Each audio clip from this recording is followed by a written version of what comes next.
사도행전 2장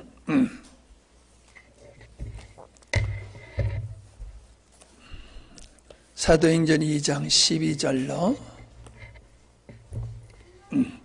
12절 13절 보겠습니다.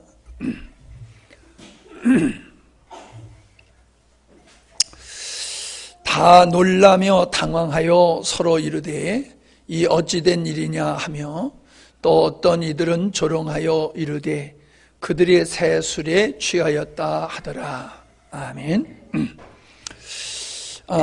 이 오순절 성령의 임하심을 통해서 우리가 성령님에 대해서 좀 살펴보는 시간을 갖고 있습니다. 교회가 교회 되려고 그러면은 하나님이 계셔야지요. 성전이라고 하는 것은 하나님이 계신 곳이 성전이지 않습니까? 이 교회가 교회 되려고 그러면 하나님이 계셔야 돼요. 주님이 계셔야 되고 성령님이 역사를 하셔야 되죠. 오늘 한국교회는 말씀이 최고다라고 하는 그런 모습들을 보이고 있어요. 근데 여러분, 말씀은 있어도 성령의 역사가 없고 주님이 계시지 않고 하나님이 없다라고 하면은 그 말씀은 의미가 없는 거지요.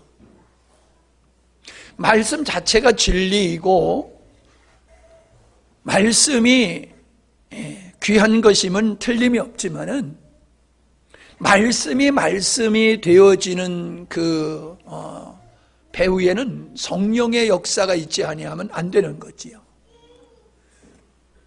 설교하는 분들이 말씀을 잘 전하는 것도 중요하지만은 성령에 의해서 말씀을 전하는 게 중요합니다. 왜 흔한 말로 안고 없는 찐빵이라고 그러죠? 예? 찐빵은 속에 팥이 많아야지 맛있어요. 예, 팥 없는 빵은 맛없어요. 속이 꽉 차 있는 빵이 맛있잖아요. 하나님의 말씀이 생명력이 있으려고 그러면 성령의 역사가 반드시 있어야 돼요. 이건 전하는 자가 성령에 의해서 전하지 아니하면 메아리가 될 수 있는 거죠. 그냥 메아리. 소리는 소리인데 의미 없는 메아리가 되지요. 역시 말씀을 듣는 사람도 마찬가지예요. 말씀을 듣는 사람들이 귀로 듣기도 하지만은 마음으로 주의 성령의 계시 속에서 말씀을 들어야 돼요.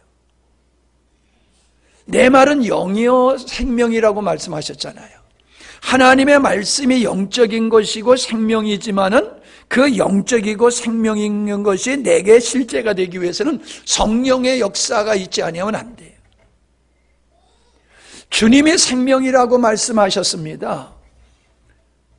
우리의 생명 되신 예수님께서 우리의 그 예수님의 생명이 실제가 되기 위해서는 성령의 역사가 있지 아니하고는 불가능한 거죠. 성령이 임하심으로 주님이 우리 안에 계시고 성령의 역사하심으로 말미암아 생명 되신 주님이 우리 삶 속에 실제가 되는 거예요. 근데 한번 여러분 생각해 보세요. 오늘 한국 교회를 여러분이 생각해 보면은 과연 성령님에 대해서 얼마나 간절함이 있는가? 성령으로 아니하고는 우리가 신앙생활을 말씀을 순종할 수 없다라고 하는 이 절박함을 경험하고 있는가 하는 거예요. 제가 느끼기에는 오늘날 한국교회 성도들은 성령님 없이도 믿음의 생활을 잘하는 것 같아요. 하나님 없이도 예배 잘 드리고 주님 없이도 신앙생활 잘하고 성령 없이도 신앙생활을 잘하는 것 같아요. 왜요? 종교적인 삶을 살기 때문에 그래요. 종교적인 삶을 사는 사람은 성령이 필요 없어요. 그냥 경전이 다른 이방인 종교의 경전이 있듯이 성령의 역사하지 아니하는 하나님의 말씀은 그냥 경전에 지나지 않는 거예요. 그래서 그냥 경전을 종교적으로 행하는 요식 행위로 행하는 것이죠. 거기에서는 하나님의 역사를 경험할 수가 없죠. 하나님의 역사는 말씀을 가지고 성령이 역사하시는 거예요. 그러니까 여러분 말씀을 통해서 은혜를 입었다라고 하면 그 사람은 성령의 감화, 감동, 역사가 있다는 얘기예요. 성령의 역사 없이 말씀의 은혜를 받았다라고 하는 건 거짓말이에요. 그거는 말씀을 그냥 지식으로 쌓기만 하는 것이지 말씀이 생명이 되지 아니하고 능력이 될 수가 없어요. 말씀의 능력이 되는 것은 성령의 역사 속에서 가능한 것이라는 거지요. 말씀을 순종하는 데 있어서 우리 힘으로 말씀을 절대적으로 순종하고 지킬 수가 없죠.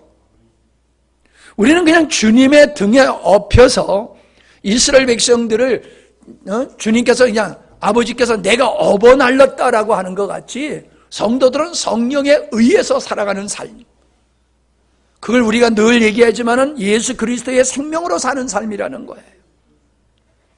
성령을 통하지 아니하고는 절대로 믿음의 생활이 불가능한 거다. 그런데 사람들은 성령의 필요성을 절감하지를 못하고 있다는 거예요. 아까도 말했지만 사람들은 종교적인 생활로 자기들의 신앙생활을 바르게 하고 있는 줄로 착각하고 있어요. 그냥 의식만 잘 실행을 하면은, 의식만 지키면은 그게 믿음의 생활인 줄 알고 있어요.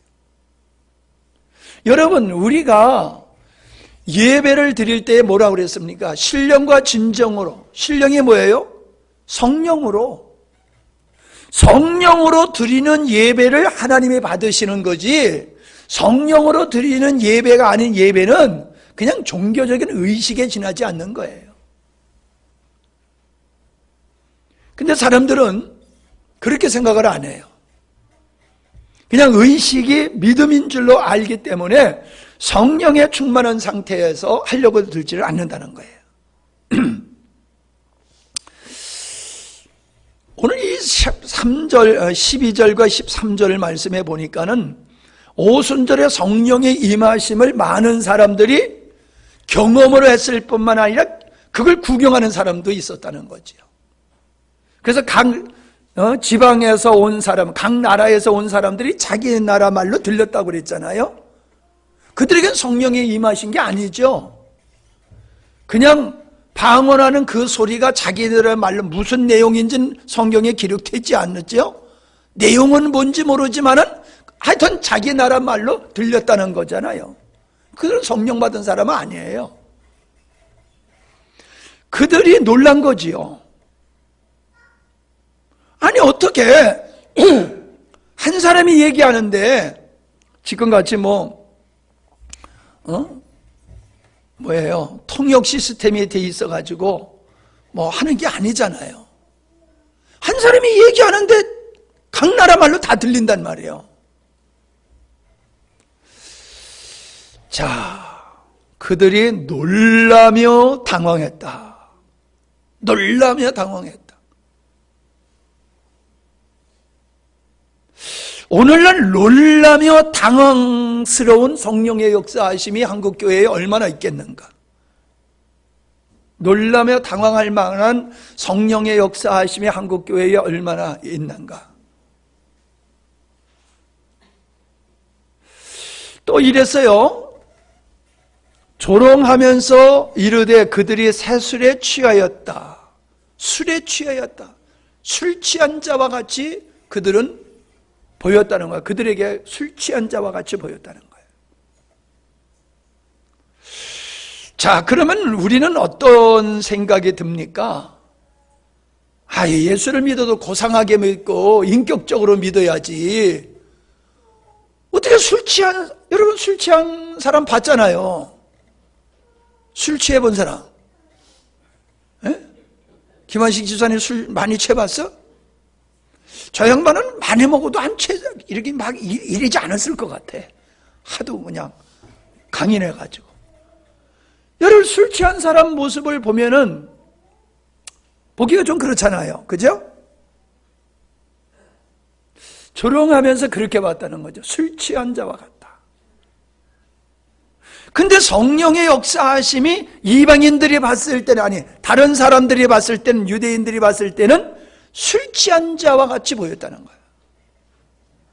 성령의 역사는 성령의 인격자라고 그래가지고 성령의 역사하심이 꼭 우리의 상식과 이성에 맞는 모습으로만 역사하는 게 아니에요.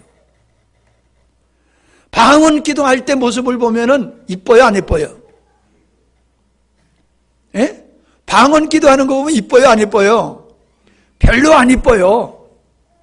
예, 또 처음에 받았을 때 그냥 처음 받아가지고 랄랄랄랄라 거리면서 손 들고 팔을 흔들고 막 눈물 흘리면서 방언하는 사람 모습 보면 미친 사람 같죠? 술 취한 정도가 아니라. 예? 우리 민성찬 집사님 성령의 충만함을 받았을 때에 완전히 그냥 맛이 가버렸었잖아, 그냥. 예? 갔더니 완전히 반은 나간 게 아니라 90%는 나갔더라고. 90%는 나갔어. 완전히.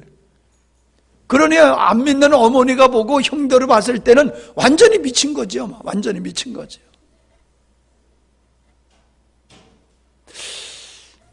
자, 세상 사람이 뭐라고 하든지 간에 우리는 한번 이런 경험이 있냐는 거예요. 나도 놀래. 성령의 임재하심 속에서 나도 놀랄 정도, 나도 당황할 정도로. 당황하고 놀랬지 않았어요? 네? 그때 그 정신도 없었어? 아, 그냥 좋았었어. 나도 놀라고 당황스러울 정도로, 그리고 새술에 취한 것 같이 내가 나를 절제할 수 없을 정도로 강력하게 내가 그분에게 사로잡힌 어떠한 모습들, 그런 모습으로 우리가 주님을 찬양하고 그런 모습으로 우리가 기도를 하고 그런 경험이 우리에게 있냐는 거예요. 오늘날 그리스도인들에게 그런 경험이 있냐는 거예요. 아이, 목사님 꼭 그렇게 해야 됩니까? 예. 필요가 없다라고 하면 이런 역사를 왜 초대교회에 행하셨겠어요? 그리고 사마리아 지역에 하나님의 말씀을 받았다라고 하는 소리를 듣고 가서 그들에게 안수했더니 동일한 2장의 역사가 사마리아 지역에도 나타났잖아요. 고넬료 집에 베드로가 가가지고 하나님의 말씀을 전하니까는 말씀을 받는 가운데 그들에게 성령이 임하니까는 그들이 방언도 하고 예언도 하고 놀라운 역사가, 2장의 역사 같은 게 일어났잖아요. 에베소 지방에 너희들이 믿을 때에 성령을 받았느냐라고 물었더니 우리는 성령의 있음도 모른다. 그러니까는 사도들이 안수하니 그들에게도 동일한 역사가 일어났잖아요. 왜 이러한 역사가 예루살렘의 사마리아와 이방인과 에베소 교회에 이런 성령의 역사하심이 왜 있었느냐라고 하는 거예요. 왜? 그것은 그들이 한 성령 안에서, 사마리아 사람들은 개돼지 취급을 했잖아요. 근데 그들도 이제 하나님의 자녀라는 거예요. 이방인들 같이 앉아서 밥도 안 먹었잖아요. 그들에게도 우리에게 임했던 성령이 그들에게도 임했어. 그러니까 그들도 이제는 이방인이 아니야. 이제 형제야. 에베소 교회 마찬가지예요. 성령이 임하시면 예루살렘과 유대와 사마리아와 딱 끝까지 이르러서 내 증인이되리라라고 하셨는데, 이런 역사가 예루살렘의 오순절 역사가 임함으로 말미암아 점점 성령의 역사하심이 확대되어서 땅끝까지 번져나가는 모습을 우리는 사도행전에서 보고 있다는 거지요. 하나님의 말씀이 선포되어지는 곳에 놀라운 성령의 역사하심이, 이 2장과 같은 놀라운 역사하심이 있다는 거지요. 그들도 이제 주 안에서, 성령 안에서 한 형제 자매, 한 지체가 되었다라고 하는 것을 확인시켜주기 위해서 그러한 성령의 기름 부음의 역사가 있었다라고 하는 것을 우리가 볼 수가 있습니다. 물론 다른 각도에서도 볼 수가 또 있겠지요. 나는 오늘 이 시간에 여러분들에게 새롭게 좀 도전하고 싶습니다. 여러분, 신앙생활은 고상하게 하는 거라고 생각하고 그저 말씀 점잖게 말씀을 보고 그저 큐티하고 좀 누가 보더라도 지성인답게 그렇게 예배드리고 그렇게 찬송하고 그렇게 말씀 나누는 것이 아주 고상한 믿음의 생활이다, 성숙한 그리스도인이라고 하는 인식이 우리들에게 내재되어 있다는 거예요. 그러나 성경을 보면은 그런 면도 있지만은 성령이 강력하게 임했을 때에 술 취한 자와 같은 모습도 있었다는 거지요. 술 취한 자의 모습과 같은. 내가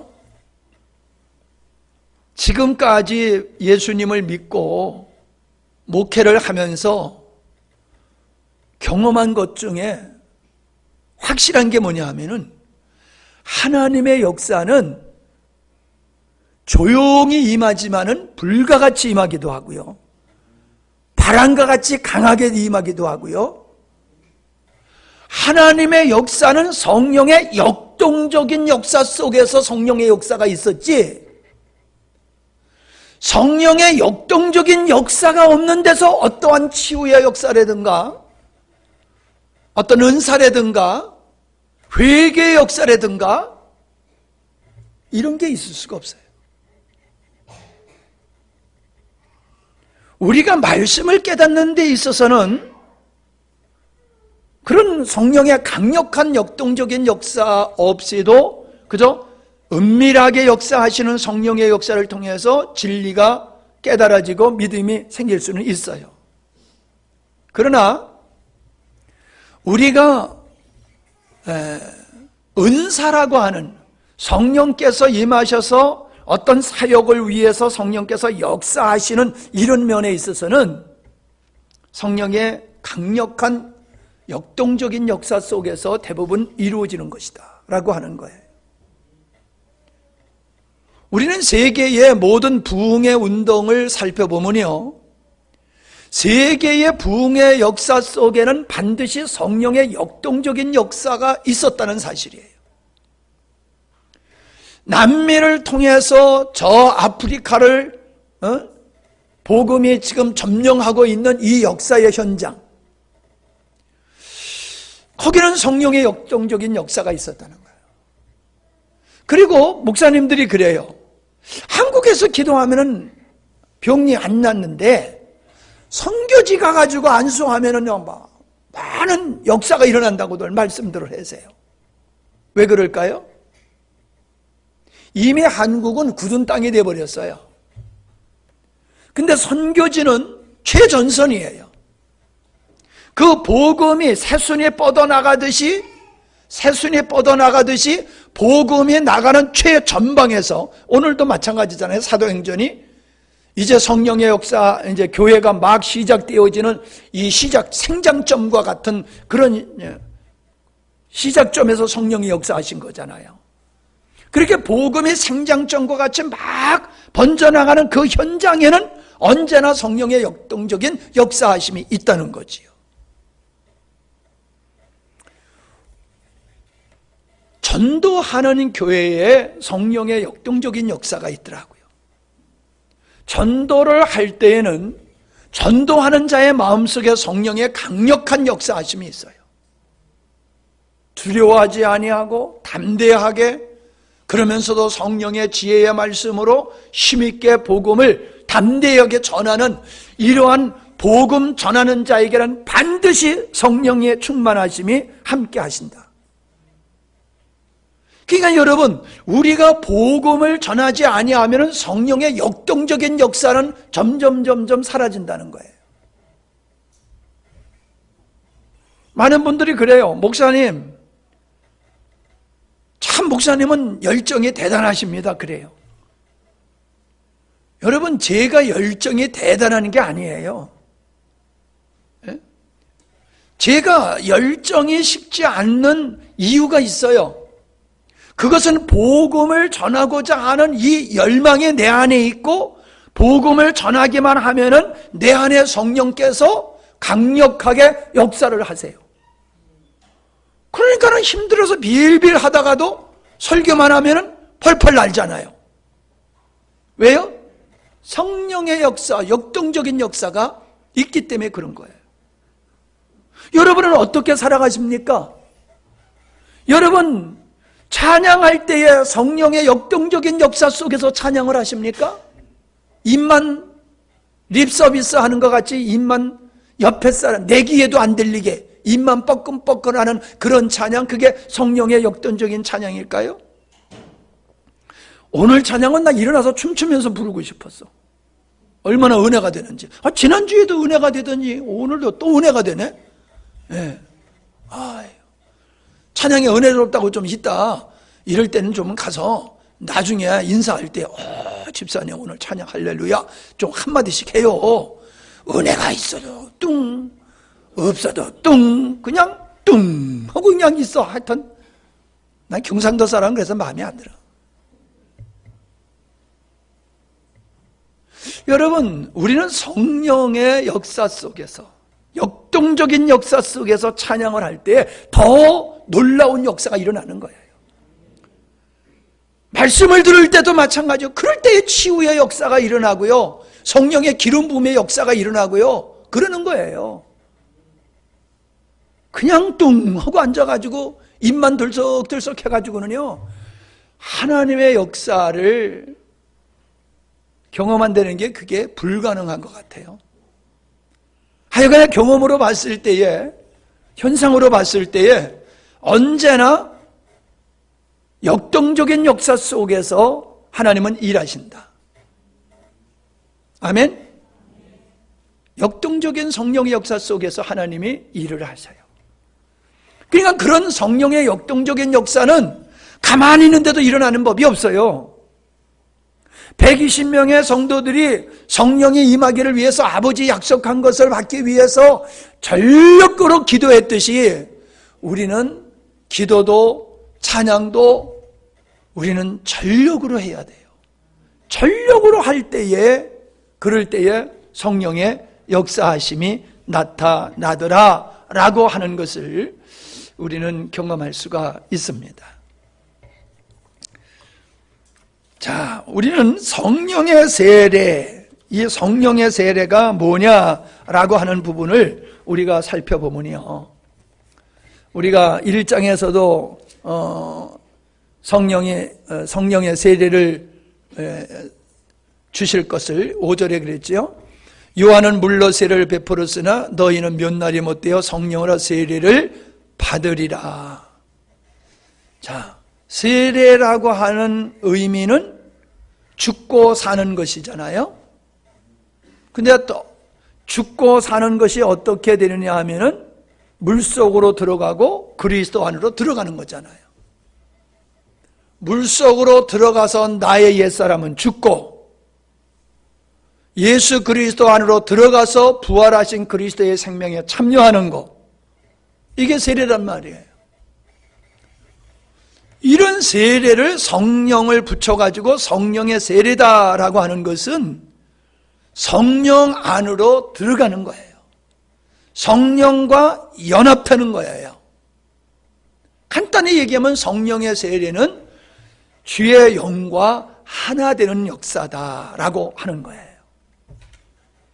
자, 고린도전서 12장 13절에 보면은 우리가 유대인이나 헬라인이나 종이나 자유자나 다 한 성령으로 세례를 받아 한 몸이 되었고 또 다 한 성령을 마시게 하셨느니라. 자, 성령을 마시다. 성령으로 세례를 받다. 마신다라고 하는 건 뭐예요? 성령을 바람으로 얘기를 하잖아요. 바람과 성령은 같은 뜻이란 말이죠. 그러니까 우리가 호흡을 하게 되어지면은, 물을 마시든지 호흡을 하든지 하게 되어지면은 그게 내가 돼버리잖아요. 먹고 마시는 것이 내가 되잖아요. 성령을 마신다라고 하는 것은 결국 성령과 하나 되어지는 거지요. 성령으로라고 하는, 여기 의로라고 하는 말이 아니라는 뜻이에요. 성령 안으로 세례를 받아, 이렇게 말하는 게 맞는 거거든요. 근데 이제 문맥상 사람들이 그러면은 얼른 이해를 못하니, 어려워지니까는 성령으로라고 했지, 사실은 성령 안으로 세례를 받아, 그런 뜻으로 우리가 이걸 읽어야지 되는 줄 압니다. 우리는 로마서 6장 3절에 보면은 무릇 그리스도 예수와 합하여 세례를 받은 우리는 그의 죽으심과 합하여 세례를 받은 줄로 알지 못하느냐. 그리스도와 예수와 합하여 세례를 받은 우리는 그의 죽으심과 합하여 세례를 받았다라고 얘기를 하고 있잖아요. 우리가 그의 죽으심과 합하여 세례를 받음으로 그와 함께 장사되었나니 이는 아버지의 영광으로 말미암아 그리스도를 죽은 자 가운데서 살리심과 같이 우리로 또한 새 생명 가운데서 행하게 하려 함이라. 이 새 생명이 어떻게 형성이 되는 겁니까? 성령으로 세례를 받아서, 그리스도와 합하여 세례를 받아서 우리는 새 생명으로 태어나게 되는 거죠. 옛사람을 새 생명이라고 얘기를 하지 않죠. 거듭난 자의 영을 새 생명이라고 얘기를 하지 않습니까? 우리는 이 성령의 세례를 통해서 인간과 하나님이 하나 되어지는 역사가 이루어졌다는 거예요. 성령이 그냥 임하셨다라고 하는 것이 그냥 누구에게 임했다는 게 아니라 그 전에 성령의 임하심은 우리와 하나님을 하나로 연합하는 역사가 성령의 역사하십니다. 놀라운 거죠. 그러니까 성령의 역사함이 없이 우리가 구원받을 수가 없는 거예요. 구원은 우리가 그리스도와 연합하여 거듭나는 역사잖아요. 거듭나는 역사가 구원이란 말이에요. 이 거듭나게 하는 역사가 성령 안으로 우리가 들어갈 때에 그 그리스도의 영이 우리에게 임하심으로 말미암아 주는 우리 안에, 우리는 주님 안에 거하는 이러한 연합의 거듭남의 역사가 이루어지는 것이다. 그러니까 성령 받지 아니하고는 구원받을 수 없어요. 성령 받지 않은 사람은 교인이 아니에요. 하나님의 자녀가 아니에요. 반드시 구원받은 사람은 성령으로 거듭난 사람들이에요. 거듭남이 성령의 역사 없이 거듭나는 역사가 있을 수가 없어요. 그 다음에 성령의 세례를 통해서 성도들이 주 안에서 한 몸을 이루게 된다는 거예요. 한 몸. 여러분, 우리는 교회론적인 측면에서 성도들은 유기적인 관계로 그리스도의 몸을 이루는 지체들이에요. 이게 성경이 말하는 교회의 모습이에요. 그러므로 우리는 서로를 볼 때에 인격적으로는 구별되지만은 주 안에서 하나된 인식을 가져야 돼요. 주님과 우리는 전혀 다른 존재예요. 그런데 성령으로 우리가 하나 된 거예요. 주님도 계시고 우리도 있어요. 그러나 성령으로 우리가 하나 되었다는 게 이게 신비예요. 마찬가지예요. 네가 있고 내가 있어요. 그러나 너도 한 성령을 마시고 나도 한 성령을 마심으로 말미암아 우리는 한 몸이다. 성경은 그렇게 말하고 있는 거예요. 여러분, 늘 얘기하지요. 한쪽 다리가 아프면은 한쪽 다리가 그걸 감당한다는 거예요. 한쪽 눈이 안 보이면 한쪽 눈이 더 발달을 해가지고 두 눈의 몫을 감당하잖아요. 우리의 신체는 서로 역할은 달라도 분리된 존재는 아니라는 건 너무 잘 알잖아요. 왜 주님은 교회를 그리스도의 몸으로 비유했을까요? 몸은 지체가 다 다르고 역할이 다르지만은 유기적인 관계로 하나를 이룬 것 같이 성도들은 그리스도를 머리로 삼고 성도들은 각 지체로서 존재하지만은 성령 안에서 한 유기적인 것이 돼야 돼요. 그리고 여기서 미움이 있을 수가 없어요. 오른손이 왼손 미워합니까? 왼손이 오른손 질투합니까? 여러분, 손과 발이 눈과 코 보고 너는 그냥 놀고 먹는구나, 그렇게 질투합니까? 아니잖아요. 입이 잘 먹어줘야 온몸이 건강하잖아요. 손발이 잘 움직여져야지 눈도 밝고 입도 말할 기운이 있지요. 우리는 서로가 서로를 존재케 하는 구조로 우리 몸이 되어 있잖아요. 교회가 그런 거예요. 교회는 지체가 다르듯이 우리 성도들은 서로가 다르지만 서로의 각자에게 하나님이 주신 은사와 사명을 감당하는데, 그게 독립적으로 하는 게 아니라 성령으로 유기적인 관계 속에서 이루어진다는 거예요. 이렇게 또 한번 생각해 보면 어떨까요? 전쟁을 하면요, 보병에 나가서 싸우는 보병도 있지만요, 포로 사격해주는 포병도 있잖아요. 공군도 지원해 주잖아요. 거기는 공병대가 다리도 놔주고 이렇게 군대들이 움직일 수 있도록 그런 공병대가 하잖아요. 병원이 또 있잖아요. 통신부가 있잖아요. 이런 게 서로 각자의 역할을 제대로 감당할 때에 강력한 군대가 이루어지듯이, 우리의 몸이 각자의 역할을 감당할 때에 건강한 몸이 되듯이 교회는 그렇게 돼야 되는 거예요. 그랬잖아요. 교회는 유람선이 아니고 군함이다. 군함에 탄 사람은 한 사람도 놀고 먹을 수 있는 사람이 없어요. 여러분, 주방에서 밥을 하는 사람도 그 사람도 전투하는 거예요. 밥을 잘 해 먹여야지 전투를 하죠. 굶고 전투할 수 있어요? 모든 사람, 군함에 탄 모든 사람은 그가 하는 일이 다 전투를 위해서 존재하고 있다는 거죠. 교회는 그렇게 돼야 된다는 거예요. 그러니까 교회 안에서 서로 미워하고 시기하고 질투하고 증오하고 헌담하고 있을 수가 없는 거예요. 있을 수가 없는 거예요. 정상적인 교회라고 하면은 절대로 그런 일이 있어서는 안 되는 거예요. 근데 우리의 주변에 보면은 너무나도 흔하게 그런 모습들을 보잖아요.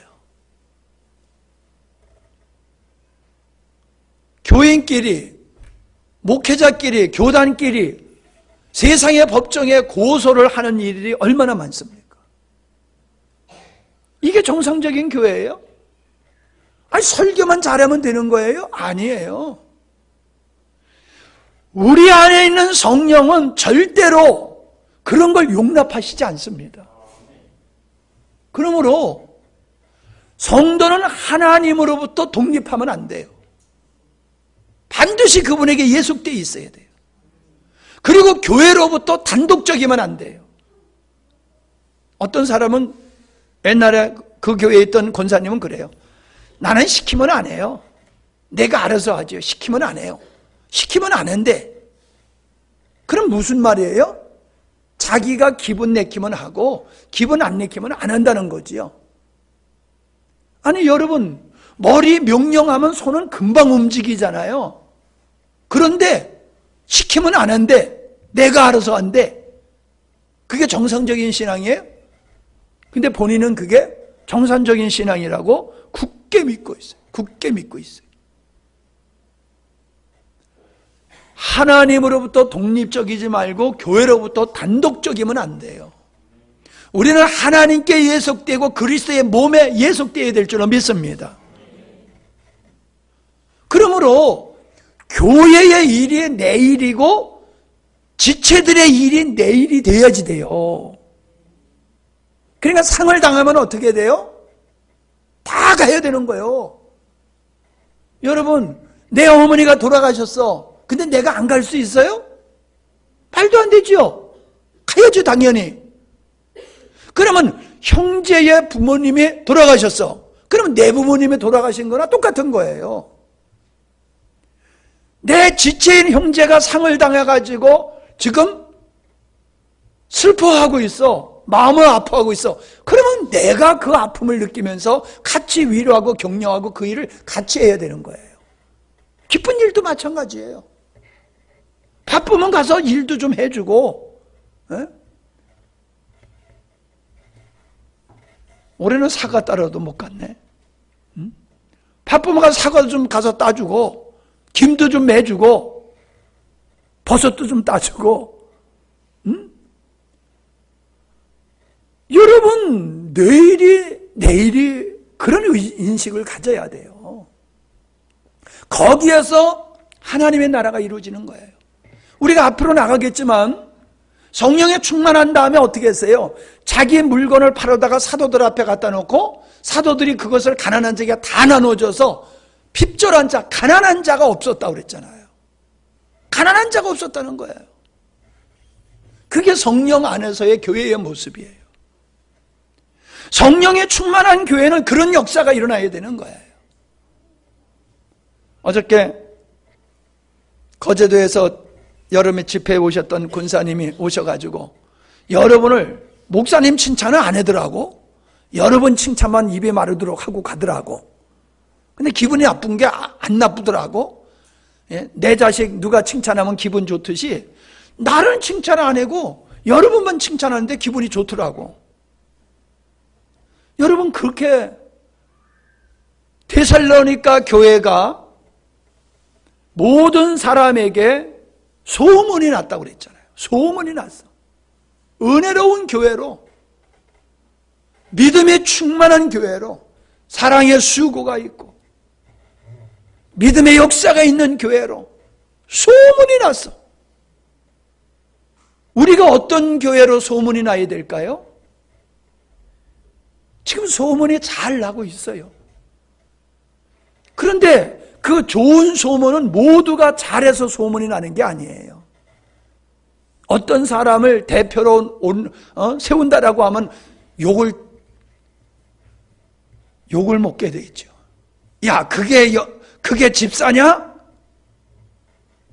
근데 사람들은 그런 사람은 안 봐요. 왜? 안 나타났으니까 안 보지. 본 사람들은 여러분들이에요. 헌신하고 성령 안에서 역사했던 사람들만 보였어. 그렇지 않은 사람들은 아예 나타나지도 않으니까 보이지도 않았잖아. 그러니까 보인 사람만 전체 우리 교인이 다 그런 줄 알아. 우리 수준이 다 그런 줄 알아. 근데 아니잖아요. 다 성령 충만한 게 아니잖아요. 여러분, 나는 몇몇 사람만 대표적으로 그렇게 본이 되는 사람이 아니라 데살로니가 교회와 같이 모든 성도들이 다 칭찬받을 수 있는 그런 믿음의 사람 되기를 바랍니다. 우리가 이 땅에서 해야 할 일은 다른 거 아니에요. 하나님의 나라를 세운다라고 하는 것은 주님의 교회를 건강하게 세워간다는 뜻이에요. 주님의 교회를 건강하게 세워가는 것이 하나님의 나라를 세워가는 일입니다. 보이지 않는 하나님의 나라는 유형적인 교회로 우리 가운데 있는 거예요. 우리가 모이면 그리스도의 몸으로서, 교회로서, 하나님의 나라로서 존재하는 거예요. 우리가 모이면은. 흩어지면은 무용적인 교회가 돼버리는 거예요. 흩어지면은. 있긴 있는데 다 흩어지면은 무용적인 교회가 되는 거예요. 근데 모이면은 유형적인 교회가 되는 거예요. 영광스러운 교회가 영광스러우려고 그러면요, 모든 부분에서 고루고루 성장해야 됩니다. 어떤 부분은 아주 발달됐는데 어떤 부분이 발달이 안 됐다. 지난번에 헬스하는 사람을 봤는데 목을 닦지 못하더라고. 이거 목을. 에? 이걸 못 닦어. 하도 이게 굵어가지고 등허리 이게 긁지를 못해. 등허리를 긁지 못해. 갈아오면은 항상 여자가 졸졸졸졸 따라다면서 얼마나 불편하겠어요. 근데 그냥 계속 근육을 또 계속, 나 도대체 난 뭐 때문에 그렇게 근육을 키우는지 몰라요. 그 밥이라도 먹을 다행이지. 밥이라도. 세수도 못해. 세수도. 목욕도 제대로 못해. 하도 팔이 굵어가지고.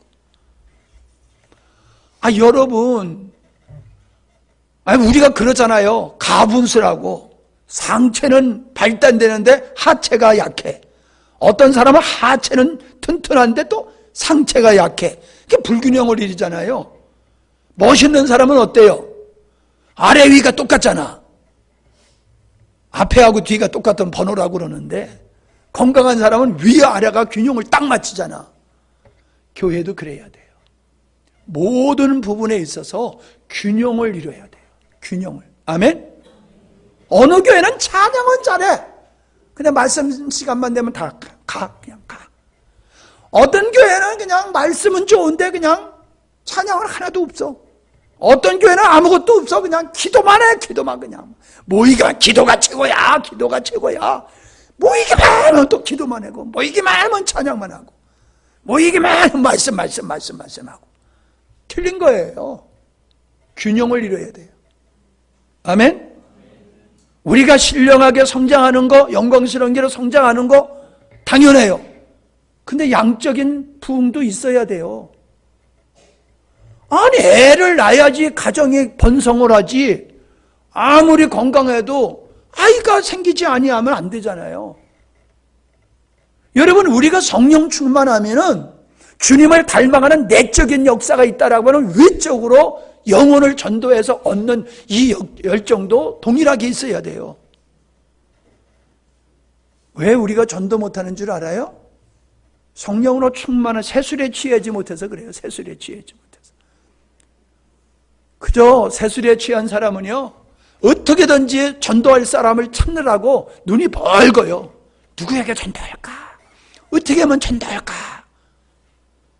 가능성 있나? 저 사람이 없나? 그걸 생각하고 기도하고. 고구마 전도 있잖아요. 찔러보는 거. 찔러봐. 들어가면 안 들어가면 덜 익은 거. 푹 들어가면 그건 익은 거. 그래가지고 전도를 해봐가지고 들어가나 안 들어가나 자꾸 쑤셔보는 거야. 만날 때마다 쑤셔보는 거야. 고구마 전도법. 전도 법이 있는 건 아니죠. 자, 오늘 이제 말씀을 마치겠습니다. 정말로 나는 새술에 취했다라고 나도 놀랄 정도로, 나도 당황할 정도로, 주변의 사람이 저 사람 미쳤다고 할 정도로 성령에 충만한 모습을, 성령 충만에 대해서 다음에 또 할게요. 그러한 경험이 나에게 있었냐는 거예요. 술 취한 사람같이 한번 찬양해봤냐는 거예요. 술 취한 사람같이 찬양해봤냐는 거예요. 술 취한 사람같이 기도해봤냐는 거예요. 예? 목에 터져라 찬양을 하고 목에 터져라 기도해본 적이 있냐는 거예요. 매일 그러면 안 돼요. 직장생활 못해. 절제의 은혜가 있어야 되죠. 그러나 우리 안에서는 안에서 용광로가 끓듯이 우리 안에선 성령의 충만하심이 우리 삶의 동력이 되어야 될 줄로 믿습니다. 하나님 아버지, 오순절에 임하였던 성령을 통해서 성령님을 살펴보는 그런 시간을 가지고 있습니다. 성령 없는 믿음의 생활은 가짜고 종교적인 것이며 생명이 없음을 우리가 경험하고 있습니다. 이 땅의 교회가 말씀하면서 성령을 외면하고 있는 이 슬픈 현실 앞에서 우리가 저들을 닮아가지 않게 하시고 성령의 기름 부으심 속에서 멋진 믿음의 생활을 할 수 있도록 은혜 베풀어 주옵소서. 예수님의 이름으로 기도하옵나이다. 아멘.